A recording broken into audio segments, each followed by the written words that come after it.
নবনিযুক্ত তথ্যমন্ত্রীর সাথে সৌজন্য সাক্ষাৎ করেছে টেলিভিশন মালিকদের সংগঠন অ্যাটকো। বিকেলে মন্ত্রীর বনানীর বাসভবনে সাক্ষাৎ করেন সংগঠনটির নেতারা। এ সময় 10টি বিষয় নিয়ে আলোচনা হয়। তথ্যমন্ত্রী জহিরুদ্দিন স্বপন জানান, গণমাধ্যমের কাজের জবাবদিহিতা নিশ্চিত করা হলেও কোনো কণ্ঠরোধ করা হবে না। ফরহাদ ইবনে মালিকের প্রতিবেদনে বিস্তারিত।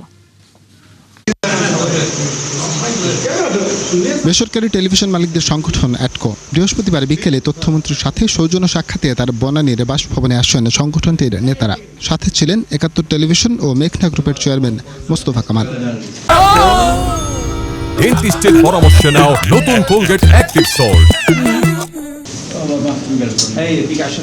পরে অ্যাটকো সভাপতি অঞ্জন চৌধুরী জানান, নানা সমস্যা নিয়ে কথা হয়েছে।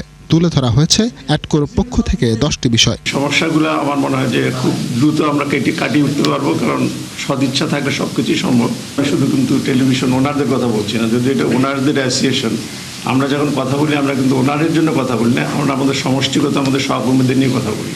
সো এটার ভিতরে আমরা সবাই জড়িত আছি এবং সেগুলো নিয়ে আমরা কথা বলি। এ সময় তথ্যমন্ত্রী জানান, গণমাধ্যমের স্বাধীনতার বিষয়ে কথা বলেছেন অ্যাটকো নেতারা, আর গণমাধ্যমের কণ্ঠরোধ করবে না সরকার। স্বাধীনতা কিন্তু জবাবদিহিতাবিহীন হয় না। জবাবদিহিতাবিহীন যে স্বাধীনতা, সেই স্বাধীনতা কিন্তু নৈরাজ্যের দিকে নিয়ে যেতে পারে। আবার জবাবদিহিতার নামে কণ্ঠরোধ করাটা এটা একটা ফ্যাসিবাদী প্রবণতা। তো আমাদেরকে জবাবদিহিতার মধ্যে আমরা সর্বোচ্চ স্বাধীনতা নিশ্চিত করব।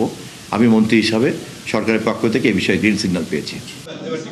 এছাড়া ব্যবসায়ী উদ্যোগের বাইরেও টেলিভিশনের মালিকরা গণমাধ্যমকে আরও গণমুখী করবেন, এমনটি আশা প্রকাশ করেন তথ্যমন্ত্রী। এটাকে এমন একটা মিউচুয়াল পয়েন্টে নিয়ে আসা যাতে এভরিবডি বিকেম হ্যাপি। ফরহাদ ইবনে মালিক, ৭১, ঢাকা।